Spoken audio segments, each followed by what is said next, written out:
Okay, let's jump right in.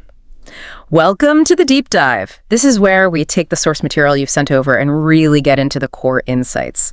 Today, our focus is House of Flame and Shadow. That's book 3 in Sarah J. Maas's Crescent City series.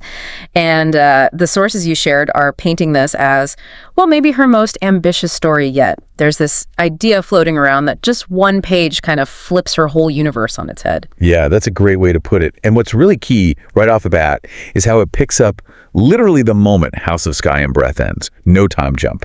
So you've got Bryce Quillen. She's, half fae, half human, incredibly strong character.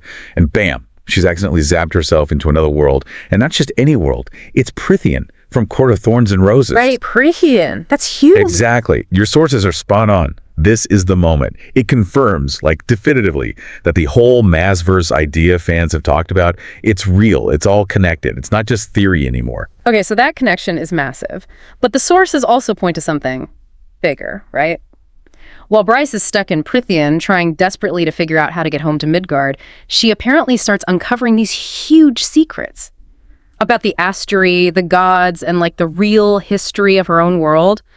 What are the sources saying is the most startling thing she finds? Well, that's where it gets really deep. The sources stress that these aren't just, plot twists for this book. They fundamentally rewrite the history and the rules across all her connected series. It's like this multiverse setup lets Maas explore some really big themes. Think about fate versus free will, but playing out across different realities. Or how powers from one series might have secretly shaped events in another. It adds all these layers, makes you totally rethink things you thought you knew. Wow, okay, so it's not just a crossover knot, it's like a whole new framework for everything she's written. But meanwhile, back on Midgard, things are falling apart, right? Hunt's captured, war's coming. So Bryce has this almost impossible job: survive Prithian, find a way back, and carry this universe-shattering truth with her. What did the sources say about the pressure, the stakes? Oh, the stakes are through the roof. Your sources definitely highlight that. They describe the book as just relentless, non-stop action, betrayals you don't see coming. And I mean, those classic Sarah J. Maas emotional gut punches, they're all there. The romance, sacrifice, despair. It really hits hard. Bryce and Hunt's connection specifically gets pushed to the absolute limit. They and everyone around them had to make these just agonizing choices. It's a really skillful weave of that personal character journey within this massive universe-level conflict. That is a lot to pack into one story. High stakes, huge reveals, deep emotional stuff. So, stepping back, looking at the big picture from your sources, what's the final word on House of Flame and Shadow? What makes it stand out beyond just being, another entry in a popular series? Right. I think the sources really frame it as more than just reading a book. It's like an experience that fundamentally expands how you see this whole literary world she's built.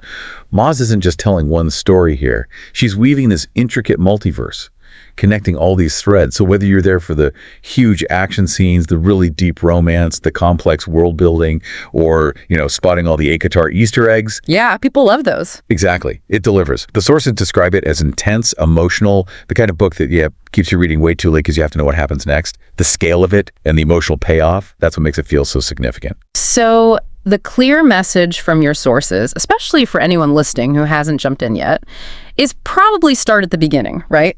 With book 1, because you're diving into something pretty epic here. Bold, romantic, full of magic. Sounds unforgettable. Absolutely. Start from book 1. Because, as your sources really imply, House of Flame and Shadow isn't just a fantasy novel. It feels more like a portal, a gateway into this much bigger, interconnected reality she's created. Which leaves just one question, really. Are you ready to step through?